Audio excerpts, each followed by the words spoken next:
All right, it's that time of the show where we hear from our sponsor. Oh wait, that's us, Nurtured First.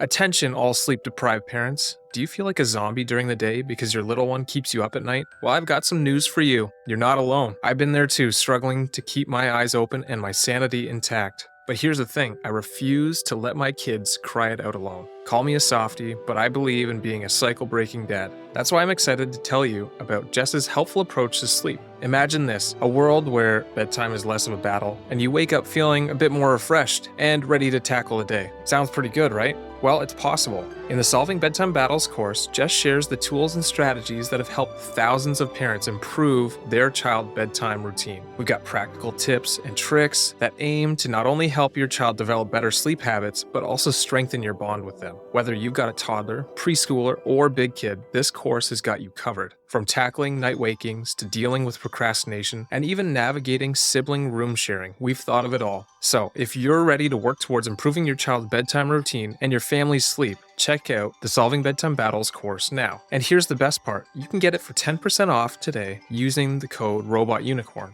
Check out the show notes and start your journey to better sleep habits today. Your future self just might thank you.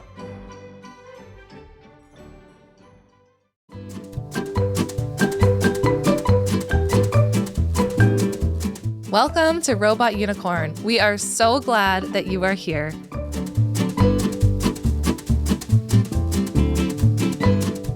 So Josh is our friend. He's here on the podcast with us today. Hello. And Josh is our friend. We've been friends for how many years? 3? Probably 2 or 3. Somewhere in there. 3. Our kids went to school together. Josh has 3 boys. His wife, Shannon, is a dear friend of mine as well, and Scott's. So we're all good friends together. Hi, Shannon. I know you're listening. So my name is Josh Coleman. I have a small landscape construction and design company based out of the Niagara region in Southern Ontario, Canada. Mm-hmm. I have 3 boys, a beautiful, wonderful wife, Shannon. We live in the Niagara region as well. Born and raised, we grew up here. I haven't left. Shannon went north of Toronto for school, but then came back. And we wanted to have you on the podcast for lots of reasons. First, Josh listens to the podcast, and every week I look forward to my Monday text I get from Josh with like a rating Yep. of the podcast episodes. So only a couple 2 out of 10s. Only a couple, yeah only a couple. Exactly. So it's actually been nice though. Like you're one of the good friends who's like, hey, like I liked this about the episode, or We've actually made changes. And we've made changes based on your feedback. Yeah, actually. your feedback. So wow. I appreciate that. Yeah. So, I feel like it's kind of fun because Scott and I often talk on the podcast about our friends or the way that they contribute to the podcast, the page. It's kind of fun to actually take a friend on because I feel like in real life, like our good friends who you're friends with some of them as well, like they're very good supporters of the podcast and actually give us feedback and help shape. Mm-hmm. And we have a lot of friends that are parents, and I feel like so much of that inspires the work that we do. So it's fun to actually like have you on and be able to show people like we're not pretending, we're not pretending to have these friends. No. But one of the reasons I wanted to have you on is I think your story of kind of like how we got to this point in parenting, which we'll talk about what this point is a lot of people's stories. And like we've kind of talked about this before, but when you first became a parent, it sounds like from what you've said, you were a little bit more skeptical, perhaps. Correct. On this. It's a good way to put it. Style of parenting. And a lot of people call this gentle parenting. Scott and I like to call it, effective discipline or research-backed parenting. But I just call it parenting. Parenting. We don't really need to call it gentle. But that is what a lot of people call it, right? And we come into parenting and be like, okay, well, I'm not going to be like those gentle parents. Like, that's kind of bullshit, if I can say that. Mm-hmm. Wow. So maybe let's start there. You don't even have kids yet. When you and Shannon were kind of thinking about having family, having kids, what were your thoughts on how am I going to discipline my kids down the road before you even... Just raise your kids in general. Or raise them, yeah. Before you even had your own kids. Looking back, I'd probably say before we had kids, I didn't lay out like some sort of groundwork of parenting. Mm-hmm. I definitely know what I liked growing up, right? And Shannon definitely had her background where she's like, oh, I like this growing up, like this, what we did, right? And same thing with me, right? I feel like I had a very blessed childhood. I didn't have any trauma, no bad experiences that like look back on like, wow, that sucked. Like I wish I'd never had that as a child. Yep. Mm-hmm. Nothing bad growing up, right? Looking back, like I'm never going to do that to my kids. There was nothing like that, right? So I can't say before we had kids, I was like, oh, we're going to do this differently because I don't want to have to put my kids through what we had. Right. So, and I know a lot of kids don't have that. So I know that we had a very blessed childhood in that way. Shannon's the same way. So I guess to answer your question simply, no, we didn't think about it too much. We had brief discussions, I guess, of the basic things of parenting, right? Like who's going to do this for that? Maybe how can we help each other with this, right? But it wasn't like, oh, when they're 2 years old, this is how we're never going to do this or we're going to do that, right? Because I don't want to do this. You weren't really having those discussions, No. really thinking about that. I mean, did we? Well, I did in my own head because I say, was yeah. working in The behavior. therapist? Yeah. Well, I mean, in your own head, but did we actually, the two of us, have those discussions? Not really until we had like a toddler, I feel like. I mean, I feel like we Yeah, always had true. discussions of like, we're not going to spank. Like, I feel like that was a big discussion we had because of how you grew up. Yep. And there was like certain things that you're like different to Josh, right? Like growing up in trauma, you're like, I'm not going to do this. I'm not going to do this. I'm not going to do this. But I don't think we had like deeper discussions about like, you know, how are we going to respond to big feelings and how are we going to do that until it started to happen for Totally. us. Right. Yep. And then when it started happening, when our oldest started having tantrums, that's when I had to kind of sit down with you and be like, look, this is how we're going to respond.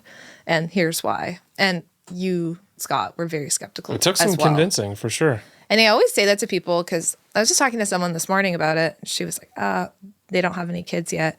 My husband's so skeptical of all of this. And I've tried to explain it. It's like, it's not a one-time conversation that you're like, hey, spanking's maybe not the most effective way to change a tantrum. It's not like a one-time conversation. For you, Scott, I know it was like many times and questions and, but how does this make sense? Like we talked about it a lot. I feel like you would have been very similar. But when we first recorded our Parenting Little Kids course, we were recording it at night when our oldest was sleeping. And she would be recording and I'd cut her off halfway through a video and be like, wait, I don't understand this. How does this make sense? And I would be grilling her saying, this doesn't make any sense. Like, how can your child not understand that there's a negative consequence and you have to punish them so they know that this thing is wrong? Yeah. And we would have debates in the middle of recording. We'd be recording the course and then I'd be like, okay, I'll add that to the course. So then I have to go back to the drawing board. Rewrite the whole thing. Rewrite the lesson. Okay, so does this make more sense to a skeptical parent? And he'd be like, yes, that makes more sense to me. Okay. I was so annoyed. Yeah. I'm like, just let me record my course. Yeah, we're very similar. Yeah. Similar, right? Like when you first have the baby, like babies are a lot of work, right? Newborns are a lot of work, but at the same time, newborns are easy compared to toddlers and 6-year-olds and feelings and emotion and people talking back to you. Like you almost want to go back to the newborn stage. Yeah. But yeah, for sure. For us, it was the same thing. By the time Owen was maybe 2 or 3, right? And started having those feelings, having those emotions, right? And like, well, no, I want to do this. Well, no, you can't do this, Owen, because of that. Like, and then you lose it, right? And that's where it starts. And then we had the same conversations at that point of, well, discipline and how do we teach him and stuff like that. So when you're at that stage, not to interrupt you, but to interrupt you. So Owen's having his first tantrums. He's starting to like, quote unquote, disobey or like not listen to you.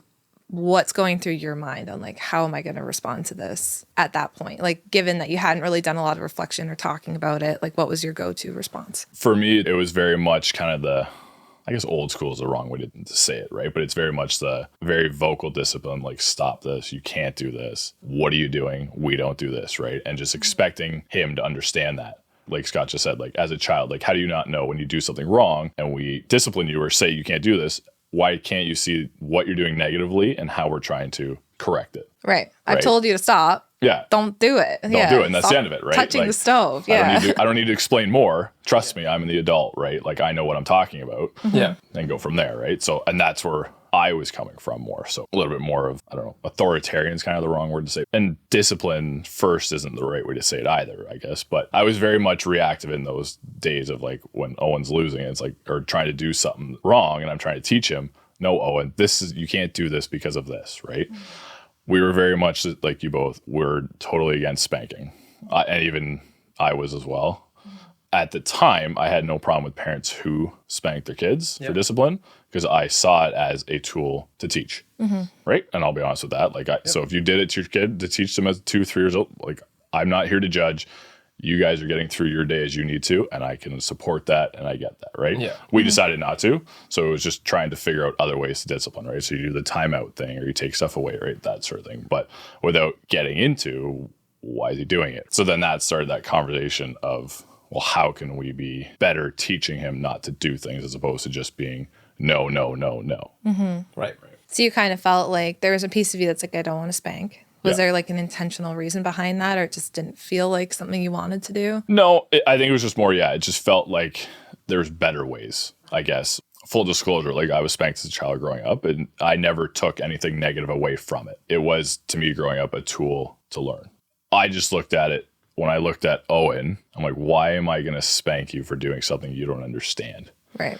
You're not going to process without, and this was me even without having discussions or learning a little bit more about the background behind it, or even like the emotional science behind any of the, like the negative connotations to it and what can happen. But why am I going to teach you, well, don't hit your baby brother by hitting you, without even really like diving into like how I got to that point? In my head, that's where it was, right? And I just like, well, we're not going to spank you because it doesn't make sense to me that they correlate together. That's kind of where that came from. That told me that there was a piece of reflection on it, right? That you were like, okay, sure, maybe I was spanked as a kid. And like, I'm thinking about it now, it just doesn't make logical sense for me to do this to my son. Like there was like a little piece of reflection there on that. And then there's a piece of like, other people are spanking, that's fine, but that's not what I want to do. But then you were like, you said like maybe more of like a reactive parenting. So it's like, I'm going to put him in timeout, or I'm going to take away a toy or something like that, which I think is so normal. Like that's a really normal trajectory for people, because it's like, well, what other tools do I have? Like those are the tools. We've talked about that before, right? I think on the podcast, where parents want their kids often to know that like you can't do, I don't know, something you're saying, don't hit your brother. So you want them to know that that's not allowed. So it seems logical to put them into a timeout. For sure. Because they at least know there is something negative that happens in that situation. That's exactly it. Because like Shannon and I have had many discussions about this over the last couple of years. At first, in the beginning, there were very heated discussions about this, because I would be like, well, he's doing something wrong, but now there's no consequences for what he's doing wrong. So yes, I don't agree with spanking, but it was a consequence. You do something wrong, you get spanked. Simple as that. Or you do something wrong, you get a timeout. Whatever the discipline was. So what happened to the consequence for doing something wrong? And you're not teaching kids that. And that's where a lot of my skepticism came from with everything, right? It was just like, well, I don't want to spank, but I get you need to do something. And so we even had multiple conversations. And I remember very vividly, I don't remember what happened, but I remember the conversation after the fact. I looked at Shannon and I said, man, I don't want to spank, but it would probably help. Right? Like just in the moment, I'm like, man, just because then it would teach that you did something wrong, there's a consequence. Right? But spanking's not it. That's not the consequence you want to teach because of everything else. And I agree with that. And I didn't want to spank him. But just in the moment as a parent, it's very easy. And I get it for parents who do, because I get it in the moment. It's like, you know what? You did something wrong. This is the consequence.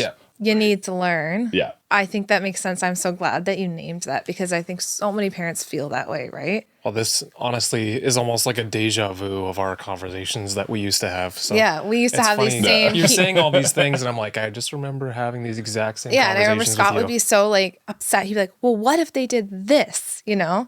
And you would like think it was like the worst thing a kid could do. Then what? And I'd be like, well, then we're going to do this and like teach new skills. And what about the consequence? And like, you'd be like, but they need to learn. And I'd be like, they are learning. And we would have these like heated discussions. And it wasn't a one-time conversation. Like we had these especially discussions. During the filming of that. And we're filming a course on parenting. And Scott's like, but I think that's what makes, not that this is an ad for parenting little kids course, but like, that's what makes the course so good is that like, as we're filming, Scott's like, yeah, but wait. So then I have to go back and rewrite the lesson. Like I was pissed off at you. I was so annoyed with you. I had to go on a trip to Germany for work. Yeah. I remember we had to get it done beforehand so I could edit it while I was on my work trip. And you were so annoyed. Well, we were kind of annoyed with each other. We were so annoyed with each other. Scott's like, it's not logical enough. You know, you got to think about a parent like me. And you weren't even fully on board yet. And I was like, yeah, but this is fact. And you're like, yeah, but it like, make it make sense, you know? So that's where you were. And so where was Shannon in this time? Like, is she on the same page as you, or is she like, Josh, like, I don't know how I feel about this? No, she was definitely on the opposite end of you do something wrong, you get a consequence, right? Like that didn't really jive with her either, right? Like no, spanking was off the table. Like that wasn't happening, right? Even timeout. We did that a couple times, right? Because we weren't spanking, so we needed some sort of consequence, right? So you do something wrong. Okay, you're not listening now. Okay, let's go take a timeout. Sit here. I think you guys talked about on a recent podcast, or one of the earlier ones, you guys talked about timeouts and stuff, right? And it's just like, well, how are you, like, that doesn't help your child either. You just go, you did something wrong. Okay, go sit over here by yourself and figure it out on your own, and then I'll come back and check on you. Yeah, and reflect on it when you don't have the ability to reflect 100%. yet. Yeah. In the moment, as a parent, that's not what you're thinking. No, absolutely How do I not. teach you not to do it, right? So we tried the timeout thing, and even that didn't really sit with her, because I think even without knowing what you're saying of like, well, the child can't process it, so it's not helping them. That's where she was leaning towards. It was something's missing here. Like, this isn't working. And then obviously the kids weren't dealing with it properly. They're not processing what happened or their emotions. And it's just very quickly like, okay, I'm done. I'm sorry. And then they go back and do what they want. And then you have the same behavior happen and you're like, wait, what the heck? I just sent you to timeout for this thing. Yeah. She was definitely more on that aspect where she understood that where I was coming from, like, you can't just have no consequence, because like, how are they going to learn, right? Like, you need something to teach them that what they're doing is wrong. And just like, no, don't hit your brother. Okay. And go and hit your brother again, right? Like, what's stopping me from doing it other than you just saying it? So she was on board a little bit with like the timeouts, or like taking stuff away, like some sort of consequence or punishment for what you're doing without being physically abusive or anything like that, but without knowing what to do or how to get there, right? Or like something was just missing for her. And then so that took a couple of years too of trying to figure out and dive into that a little bit more. How do we do this better? To dive into the emotions of the child that help them figure out and regulate what they're doing, how they got there, how they can move past it. Yeah. So I would say a lot of the parents who listen to this podcast are currently in that season where you guys were and what Scott and I were talking about, where it's like one parent is like, I'm on board. You know, I want to start teaching them about emotional regulation and I want to co-regulate with them and I don't want to send them to timeout. And the other parents like you were, right? And like, but hey, there needs to be consequences. This is not cool. And not everyone has a degree in developmental psychology. So yeah, exactly. And so in those years that you guys were kind of in that like back and forth, how were you shifting your mindset, if at all, or how were those conflicting conversations going? Like, was there anything that helped make change? Was there anything that didn't help? Just because like the number one question I would say I get asked on Nurtured First, like multiple times every single day is, how do I get my partner to shift his parenting style? And it's usually referring to the male partner. And like, I feel like you're an example of someone who, yeah, you still have questions and we'll get to that at the end, but like of someone who went from that and like slowly kind of shifted to seeing things in a different way. So how did that journey kind of start or happen for you? You're going to make me cry. I'm tearing up just listening to you talk about that, which is ridiculous. I was not expecting that. For me, I can't say that there was, well, actually very recently there was a moment that hit home, but it was been a couple years of changing perspective before that, because the hit home moment was only in February or March or something, right, of this year, right? And Owen 5.5 at that point, right? Like, so, but up until then, I've been changing kind of my viewpoint on it a little bit, right? And it's just funny listening to you guys talk about when you built your first course and stuff like that, right? Like, so Shannon, I don't remember what course it was, but there was a couple years ago where she bought one of your courses to help with something along these lines. I don't know whether it was dealing with sensitive kids or like trying to figure out discipline or something along those lines. Like, I will be completely transparent. I don't know all the courses you guys offer. I'm not like a big Nurtured First like follower. Like, I know everything you guys are like, I love you guys. I fully appreciate and support everything you're doing. Actually. Yeah. But that's not me, right? I'm not diving into Nurtured First and everything that you guys fair. offer, right? But that's all more my personality, right? Like, going back to like, I don't have very great long-term memory for that. But anyway, so Shannon got one of your courses and she said, hey, I want to do this. And she's explaining it to me and I'm like, okay, I guess like I can see where you're coming from. I don't really fully agree with that mentality of it, right? Like I think I'm on the page of you guys now. Like, I don't like the term gentle parenting. Yeah. But that's kind of where I took it, right? When she brought it forward, it's like this kind of like gentle parenting style course of like, how do we lean into kids' emotions, stuff like that. I'm like, okay, sure.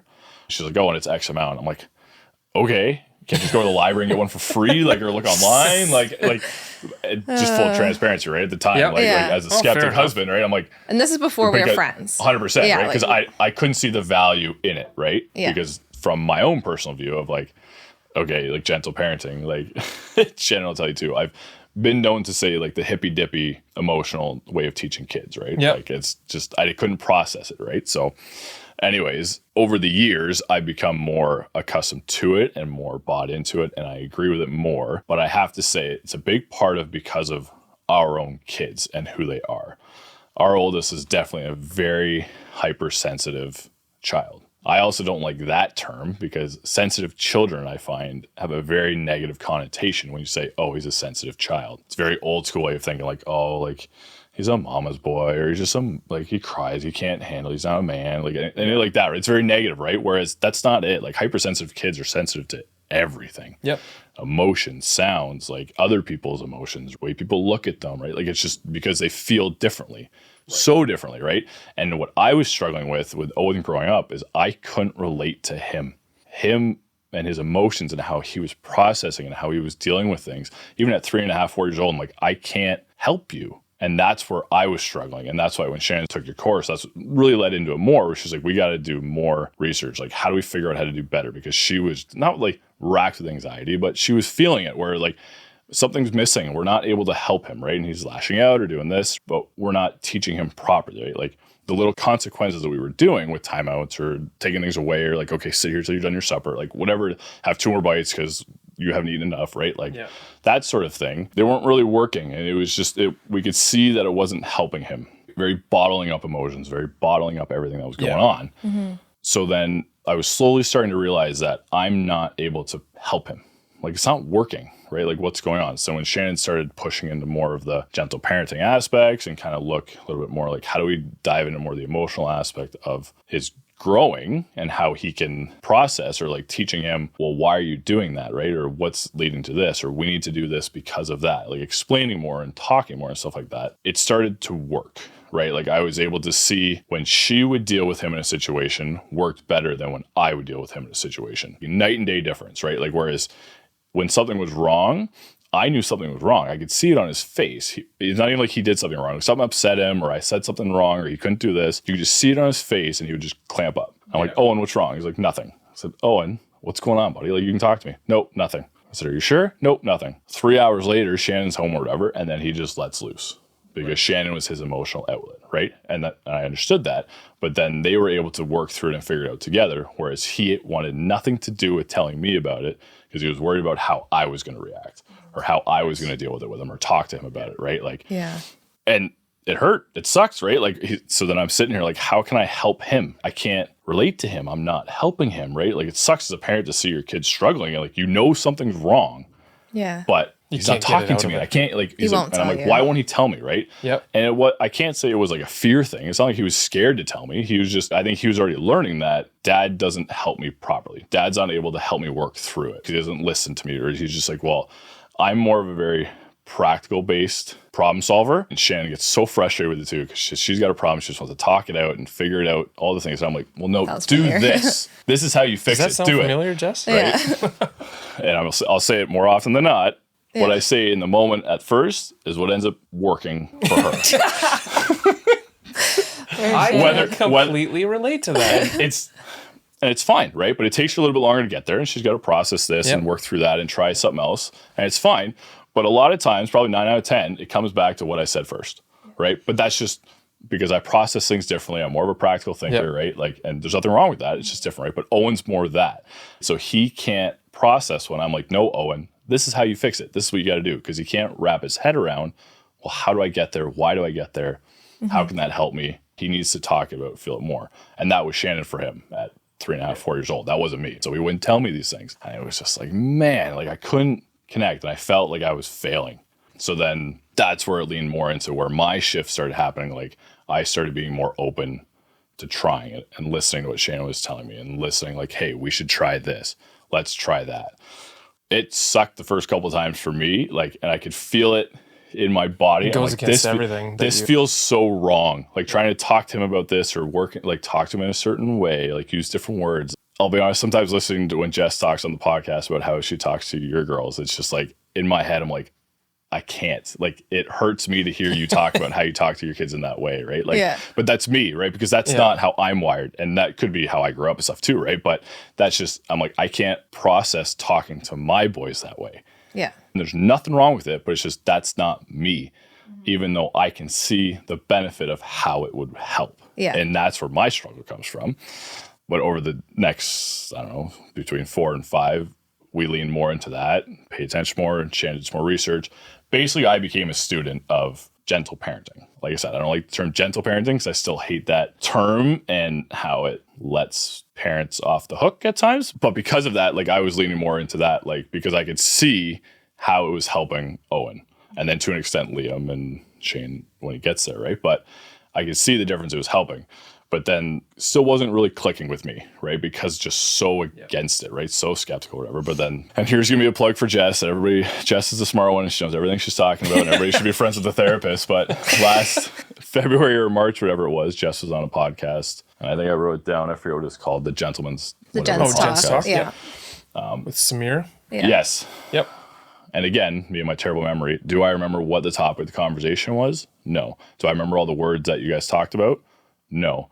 But what I remember is in the moment, bawling my eyes out on the way to the job site at 7 o'clock in the morning. I got a trailer loaded with a mini excavator. I got my 2500 loaded to the tube with all my tools and stuff. I got a triaxle gravel waiting for me. And I'm bawling my eyes out at 7 a.m. in the morning, driving to the job site, listening to Jess talk to Samir, because I felt like I was failing, that I had failed Owen because of how he is wired, his sensitivity, how he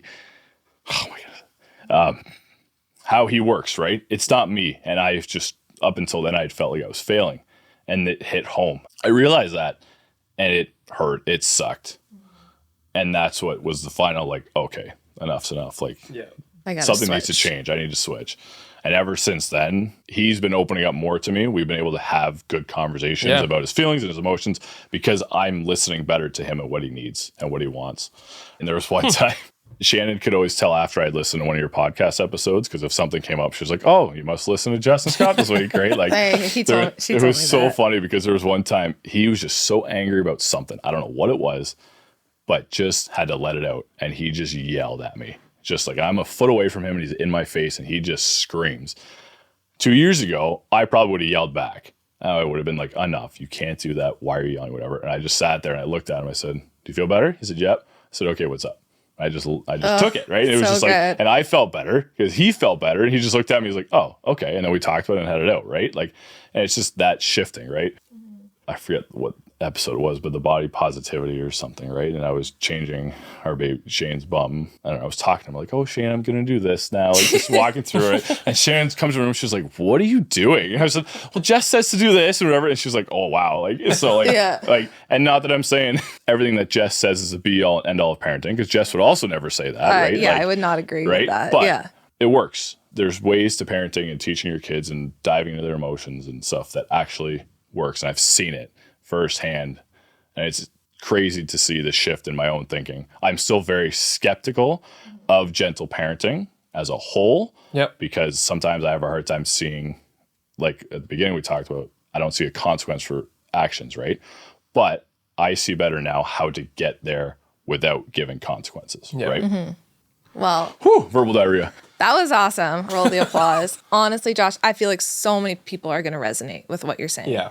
Like so many people. I think especially raising, like you're saying, like a highly sensitive kid, right? Like you're trying all the things. It doesn't work for a highly sensitive kid because they just have so much going on inside their bodies. Like our middle child is similar to Owen. And it can be so frustrating. And I feel like, I think maybe I said this on the Jen's Talk, but like highly sensitive kids get punished the most because they have the most going on inside of their bodies. They have the most meltdowns. They have the most defiance, the most counter will.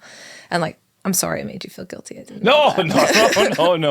It was nothing like that. It was just more of a, it could have been anybody, right? It just happened to be you I was listening to. Yeah. Right? Like if I had listened to Joe and Brittany talk about the same conversation, right? Who knows? I may have resonated the same way, right? It hit me, right? So it does make a difference that we're friends and I know you well and I'm learning through you and what you're teaching better, right? So that's why it probably did hit home a little bit more at the time, right? But I feel like I would have gotten there anyways. And I wonder if like because you're friends, you're like, oh, I'm more willing to listen to this because I know 100%. Jess, so now I'll listen to this podcast. Oh, 100%. The only reason why I started listening to your podcast is because we're friends and I wanted to support you. Yeah. Right? And that's 100% where it started. Now I would never miss it, right? Because of where I am. But like for when I'm working and stuff, listening to the podcast on the job site, it's very much just kind of background, light, fluffy, right? Comical, stuff like that, right? So it's not this, but I make sure that still Monday mornings, if I can get to a Monday morning, sometimes it's a little later in the week, right? But Monday mornings, I'm still listening to this. But. Yeah. And I think like what you're describing, I know people are going to find that so helpful because there's so many dads, especially who are in that place who it's like, it's not working, right? I was just talking to someone this morning. It's like, I've been spanking, I've been doing timeouts, I've been doing all these things. And my son, like, it's the same thing. Like, he's still having huge meltdowns and now he won't talk to me about it, right? And so for you to be able to be like, as a dad, 4 years into parenting, I'm going to switch my style and just like slowly switch it and see, and it's working. Like, it makes sense that you'd be so passionate to listen to our podcast and you'd be so such a supporter because you see the change that's happening, right?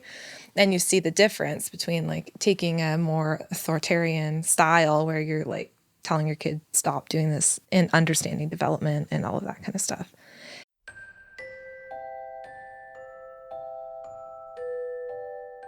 Attention, sleep-deprived parents. Do you feel like a zombie during the day because your little one keeps you up at night?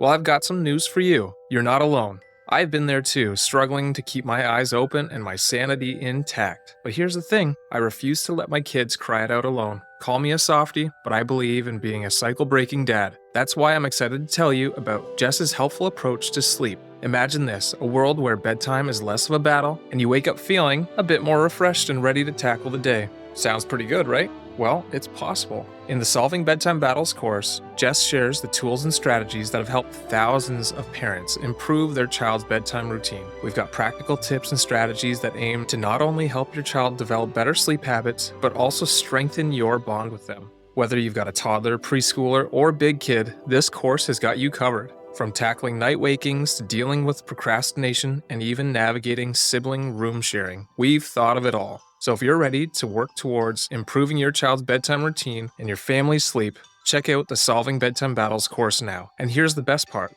You can get it for 10% off using the code ROBOTUNICORN. Check out the show notes and start your journey to better sleep habits today. Your future self just might thank you. Is there like not like one thing, but like, is there like... You hate it when I ask you for one thing. I know, but like, I'm thinking about the dad listening who's like, oh shit, this is me. Like, I have a highly sensitive dude. child. Yeah. I'm a regular dude. And like what you said about my scripts, right? And the one thing I want to say about that is like, I'll give a script for how I talk to the girls. And Scott will even make fun of me on most podcast episodes about how I talk to the girls. How's your heart today? Yeah. Oh, that one's not. Yeah.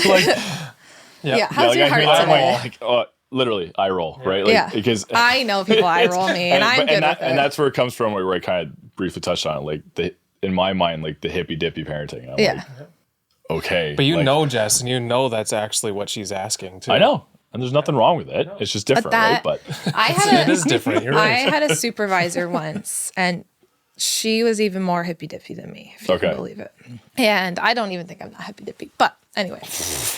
I remember her saying to me, like, she was talking to someone, and this was all new to me. I was coming out of behaviorism, which was at that time very much like ignore a child. You know, like behaviorism is like where... Give them a snack if they do something right. Give them a treat if they're doing what's right. Ignore them if they're having a tantrum. Like, that's actually how I was trained. Did that work in behaviorism for a while until I realized something wasn't sitting right with me either. Like, I'm like, yeah, okay, there's research behind ignoring a child's tantrum, and eventually they stop. Like, this doesn't feel right to me. I'd have kids like attacking me and I would just sit there like just fully ignoring them. And it wasn't sitting right. And so I switched my job, and then I had a supervisor who felt super hippy dippy to me at the time, right? Because this episode's going to be called the Hippy Dippy Podcast. Exactly. She was completely opposite to everything I learned in behaviorism. And she would say these scripts with the clients that she was supporting, right? And she would always say, Jess, when you say a script, use it within your own personality. This is my personality. This is how I say it. You can say the same thing, but within your personality. She would always be like, it's not about the words that you say. It's about your posture. It's about the way that you're sitting with your child. And it's about your intention behind the words. So that's why I don't think there's like one script that you always have to say to your child when they're struggling, right? Like, there's a difference between like, you're okay, you're fine. And, oh, you're okay, you're fine. I'm here. Let's talk about it, right? It's the same words. Yeah. So I don't know. I just want to say that to parents who listen, like, I could never talk like you, Jess. Like, that's good. Like, you're not me. You're not me. You're not me, right? Like, I do not. Scott does not Speak like you. Scott does not talk like me to the kids. No. And he uses his personality, which is a little bit different, maybe more funny, like maybe a little bit more like blunt, and that's okay. So I don't know. I just want to say that because I think that's I important. think you raised a good point. The verbiage is basically the same. Like when I hear you kind of give your examples of what you're saying to the girls and how you're talking, the verbiage I'm using is the same. I'm just definitely using it in a different tone and manner and you're saying portraying it differently, right? So, and as you should, right? Because it's you, and it will feel awkward. And you know, even if you're trying to be like this quote unquote gentle parent for the first time, it's going to feel so awkward because you've never said these things before. And for most like dads, they've never heard anyone say this to them before, right? for sure. Yep. Like you probably never had someone be like, hey, it's okay to cry. Like, just let it out. It's fine. Like, what? Like, no, wait, men Literally. aren't Nope. supposed to cry. Nope. Right? So even telling that to Owen, it feels wrong, Yeah. right, at times, but So he of needs course it's going to go against how you're feeling. Yep. Like, I'm telling my son it's okay to cry. Wait, hold on. Like, boys don't cry. This isn't right. Did you hear me yesterday No, what? as you were leaving for your dinner? No, what? No, I said to our middle daughter when she was crying, I was like, oh, just let out your tears of futility. Yeah, I did hear that. Yeah. You're kind of That's a joking term. at me. Yeah, I was joking that a little bit, but And she did let out her she tears. did let them out. And that's an important thing. You're for- helping her while also patronizing Jess at the Yes. same time. Yeah. Yeah, he It's was- Yeah, it's perfect. It's a Yeah. win-win. He was teasing was. me and helping her. So that was great. Josh. So now you're at this point, this turning point. You listen to me on that podcast, and I can link the podcast if anyone wants to listen, because That's a good idea. it was a really It's a good great one. idea. It was a really good podcast. And you're like, shoot, like I feel like I got to lean in towards like helping him with his emotions and stuff like that. As you've been doing it, what have you been finding that's like the most helpful thing? Like, is there one thing that you're like, this has really helped me? This is what I was trying to get at before you interrupted me. It's a good question.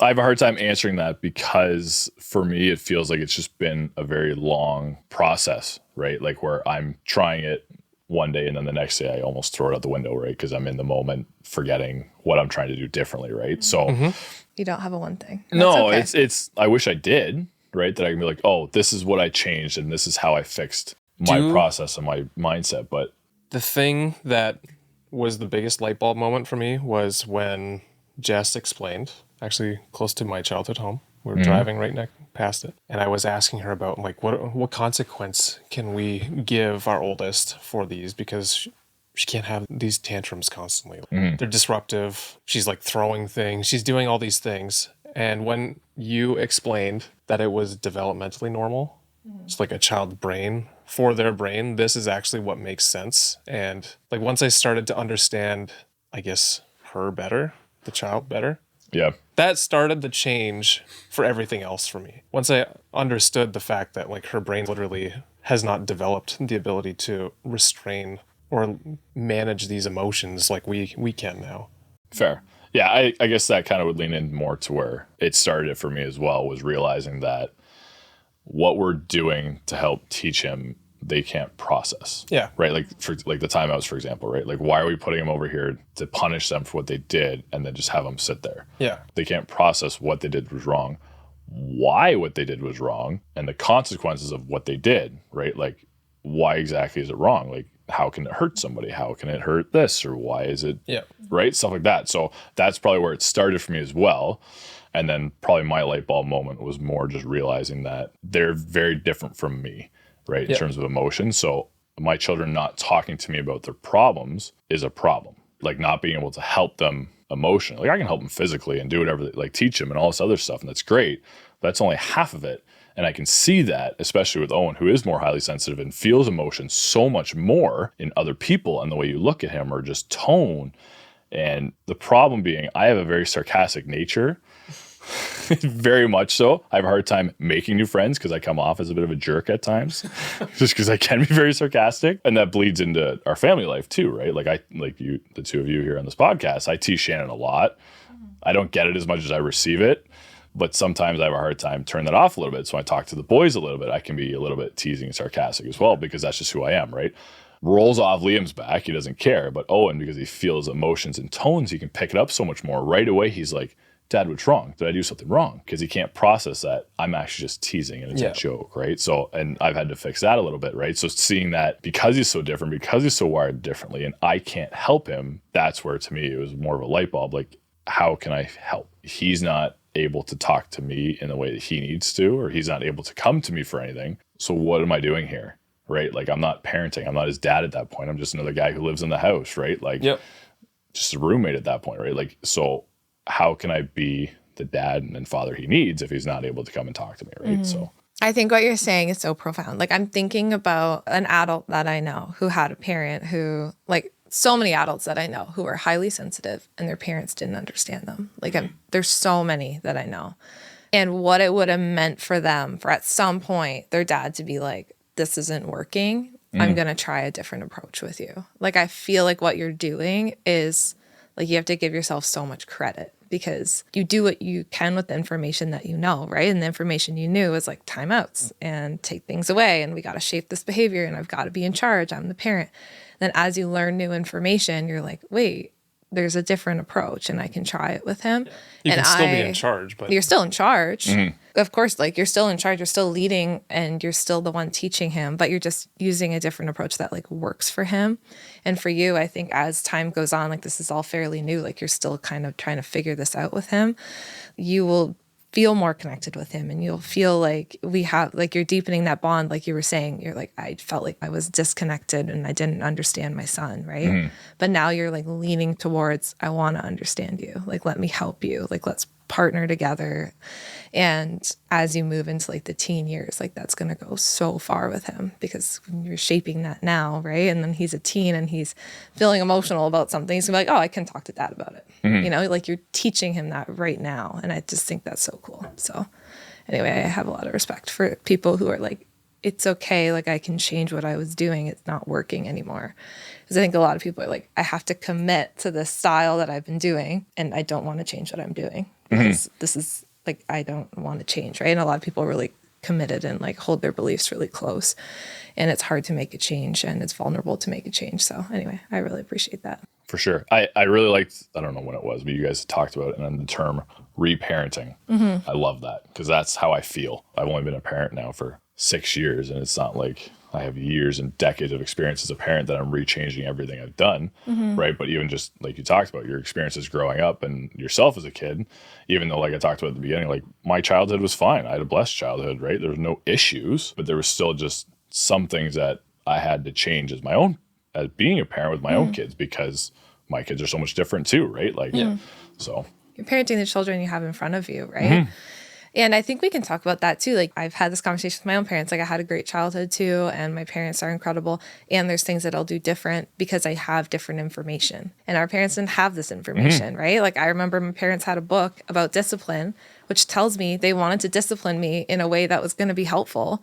And if you read the book talks about spanking and it talks about timeouts and it talks about the parents being the boss of the home and it talks about like children needing to have healthy fear for their parents. So like they were trying to learn and that's the material they had to learn from. So I think there can be so much compassion and we're trying to learn and now we have new material. And just think when we're older and our kids are potentially having kids, like the field of developmental psychology will have progressed since then and we may learn even more things that will be even more beneficial. I feel like I'm not going to feel offended if our girls are like, yeah, we're not going to do all the same things. 25 years from now, they're going to look at you and be like, you guys were way off your rocker. Oh, right? I'm sure. Like I already know. Changed so much, right? Yep. And when that happens, inevitably, and they're like, we're going to do this different, I'll be like, okay, yeah, that makes sense. I feel like that will potentially, you will be more offended than I will. Yeah, I feel like I'm pre-working on it. Like I know we're all going to need therapy. Our kids are going to need therapy. It's a matter of what they're going to need it about. So, you know, that's going to happen and that's okay too, you know. But we're going to try our very, very, very best to protect them as much as we can so they need as little, you know, therapy as possible.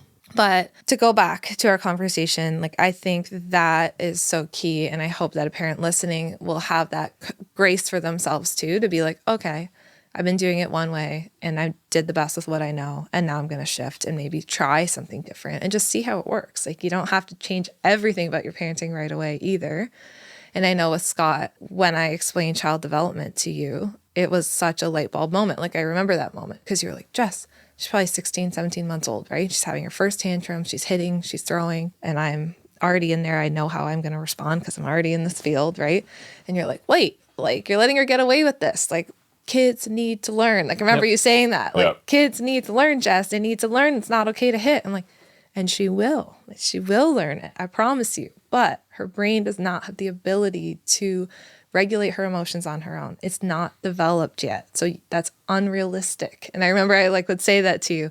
Your expectation of her to stop crying is unrealistic. So she will fail you every single time. And you're going to get more mad every single time because you don't have a realistic expectation of her. And like her ability to control her impulses when she's upset, she can't. Like it's not developed. So when you say you can't throw toys when you're mad, and she continues to throw a toy because she's so overtired, she hasn't had lunch yet. Like nothing is working in her favor and she still throws that toy, it's unrealistic of you to think that she wouldn't. Like, her impulses are the only thing that's driving her. She doesn't have the ability to think logically. And like when I said that to you, I remember you being like, oh shit, like my expectations of my daughter Tell everyone about this. are not for sure. appropriate. And I remember Yeah. you literally called your dad and you're like, Dad, did you know this about toddlers? Yeah, Like, I remember you were like telling everyone you knew because you're I like, was. but I remember you being like, I grew up my whole life hearing like, that kid's bad, this person needs a spanking.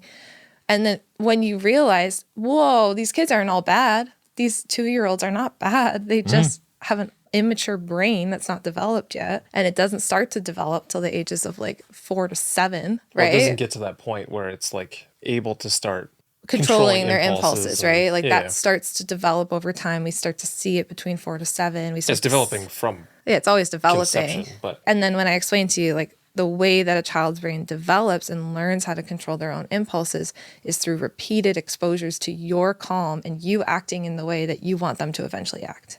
So if you hit them by spanking when they're upset, you are teaching them this is what you do when you're upset. Like, that is how your child learns. If you send them away to be alone every single time that they're upset, they learn, when I'm upset, I have to go be alone and like internalize this feeling and not talk about it. And then we might see more behaviors because the emotions are never coming out, right? So then I remember seeing that shift in you. You're like, I'll sit with you and I'll let you have this tantrum. I'll let you yell and then be like, do you feel better? Yes. Okay, great. Now you've learned how to be calm during a tantrum because you've noticed that I'm calm when you're upset, you know? And now we see it, especially in our 2 older girls. Our youngest is in the stage right now. oh yeah. But honestly, we find it kind of cute now Now we get it. because we understand it. We're like, this is kind of cute. Fair. Yeah. Yeah. She throws something or is angry, and like this morning, our youngest was very upset, and then we were like, you know what? She hasn't had breakfast yet. We should probably feed her. And then all of a sudden, she was happy and singing at the table, and Yeah. You realize like our youngest was like being quote unquote defiant this morning. She's 2.5, right? She wasn't listening to me. She was throwing things. Scott and I are like, what the heck's going on? All of a sudden, I'm like, she hasn't had breakfast yet. Yeah. You know, it's 8:30 in the morning. She's probably starving. I made her a jam sandwich, sat her down. She ate the sandwich perfectly fine. Whole new kid. Yeah. Like, did she started need singing. started singing? Like, does she need a spank for being defiant? No, she needed us to get curious, like, what's going on? Yeah. You're hungry. You No, know? I feel And- like we should talk about the fact that we're talking about spanking so much is just because you've been posting about that on social media. Yeah. I feel like a lot of countries, like in North America, it seems to be a more common thing. Mm-hmm. In a lot of other parts of the world, people say that it's not something that's even allowed. was illegal in a lot of countries, and I think also we are all from small towns. Yeah. And a lot of people in our circles, like, that is a method that's used, right? And so Yep, fair. and lately that has been something that just keeps getting brought to my attention. So it's on top of the mind for me right now, Yeah. which is why I keep bringing up spanking. Yeah. So that's what helped you. And I just think it's good to hear from dads, especially, who are like, I changed my opinion on things and this is where I am now. So Josh, as we wrap up, there's still a few things you're skeptical about. Well, I'm skeptical about everything still. That's good. Yeah. No, not really. But I guess my biggest skepticism is still the term gentle parenting, because in my mind, it's so much bigger than what people actually think. Yeah. Right. And I've done a little bit of my own research too, like really quick. I am not versed in anything. I don't even know if I'm looking at the right places, anything like that. Right. But for I what I'm love it. seeing, right. Like it's broader. Right. But people use gentle parenting as a term to justify, I guess, their parenting methods that may not actually be gentle parenting, but it's more like Just do what you want. avoiding parenting, permissive parenting, right? Stuff like that, like where they want to be more friends and not actually teach them, or like the kids are just kind of there, or maybe they had kids because it was a social construct at the time. They got married, been around for a couple of years, let's have kids, right? The kids don't fit in their lives. They still live their life they were before, and the kids are an afterthought, right? Like it's not a priority to them. Mm-hmm. But then they look at it as, well, it's gentle parenting these days. We can't discipline our kids. We can't do this with our kids. We have to allow them to do this. We have to allow them to do this, without actually diving into what gentle parenting is. You can still discipline your kids. You can still teach your kids respect towards other people and other kids. You can teach them what's right and wrong. And you can have all that without having to spank them, without having to give them timeouts, without having to be their best friend. Like, you can still be their parent and teach them all these things, right? But people what I'm seeing and that's the struggle I have with the term gentle parenting is that people aren't actually gentle parenting or looking into what it is, and they just use it as an excuse for a lack of parenting. Yes. And I think it's so important to differentiate. That's why Scott and I are getting away from saying gentle parenting. Well, we use it basically because people understand on social media. But Exactly. Otherwise, it's and that's where people take from it, right? Because they can understand that, right? Like they understand the difference between gentle parenting and what they may have grown up with. Absolutely. Right? And that's where, fair enough. if we were to use the actual term, like I would say authoritative parenting is what we would, the term we would use. But That's like the research-backed term, right? it's not for a sure. very marketable term. 100%. Right? So Even just for having a conversation, like Yep. And that's where all my initial skepticism always came from in terms of parenting this way and trying to lean into it this way was because of that and what I had seen in other parents around me with kids or seeing other kids and how they're being raised. And I just look at them sideways and I'm like, I don't understand how your kid can be so disrespectful to other kids, other grown-ups, their own parents. Tell us and who it's you're just talking it's just about. okay. No. I know Niagara region's huge. There's lots of people around. Yeah. You run into people and kids everywhere, right? Yeah. But do you know what I mean? Like that, Yeah. and that's I where know my exactly skepticism what you came mean. from, right? So when I had my own kids, I'm like, I don't want to do that Yep. because I can see the negative connotations that come with that quote unquote gentle parenting style where in 10 years, this kid at school is going to be a menace to their peers, Yep. their teachers. They're not going to listen. They're going going to to be have no part respect. of the entitled generation. They're going to be the bullies. They're going to be like, exactly, right? Like, so for example, we go to the library. Shannon took the boys to the library the other day, and this young boy, Liam's there's a little tablet computer thing set up with a game in the library and go and do your thing. So he's sitting there with the headphones on. This little boy walks up to him, sits in the chair beside him, takes the headphones off Liam's head and said, "It's my turn." Takes over. And Shannon's like, "Sorry, no, Liam's having a turn. When he's done, you can have a turn." And he's like, "Well, no, I want it." "Sorry, that's not how this works. You need to wait your turn." And then he got upset and ran away because a parent and a grown-up was telling him no. Yeah. Right? But that's not something he clearly has in his life, right? And it's just, and that's where gentle parenting, hands off, like you can't tell him no, you can't discipline him, you can't teach, and that's where my skepticism always came from because I looked at that, I'm like, that's you can't raise kids that way, right? Because in 10 years, what is that going to look like? So, Oh, I know. Yeah. I think it comes down to like you had a conversation with someone recently too, Scott, and they were like, "Well, don't you think you should say no to kids?" And we're like, "Absolutely." And I think there's such a misconception out there. And I think, like you said, it's called gentle parenting. Like people will say, "Oh, I'm doing gentle parenting." But if you're never saying no to your kids, you're never setting boundaries with your child, you're acting as their friend, not the leader. Like that's not the type of parenting we're actually talking about. Again, we use that term just because social media understands it. Yeah, social media it's the term that understands. people understand and can correlate with it, right? Yeah. But if you're not actually looking at what it is or what you're trying to do, then But if we it want doesn't to matter. look at the research, and like what I like to say is like we teach a research-backed parenting approach, which is children who do the best, have the best outcomes later in life, the healthiest relationships, like all of that kind of thing. They have high levels of warmth from their parent, right? So that's the validation. That's the getting on their level. That's like allowing the tears, all of that.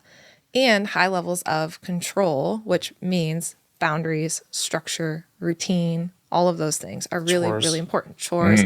Like our children need us. And my favorite developmentalist psychologist, Gordon Neufeld, like he always says, children need us to be the leader, right? Like we have to be the leader in the home. They have to be able to rest and know that they are not the leader. And so we'll have kids who will try and become the leader of the home, right? The big meltdowns, they're telling you what to do. Like they need us to be in that leadership position because it's too much responsibility for their immature brains to be the leader of the home. And I think that's what I want parents to know too, because they'll think like this approach is exclusively validating feelings or exclusively allowing emotions. And that is a big part of it. It's really important to do that. And our children need like boundaries around screens. They need to know when they take headphones from a kid who is already there, it's like, "No, bud, like it's not your turn." You know, this person was here first. It's their turn. We're going to have to wait.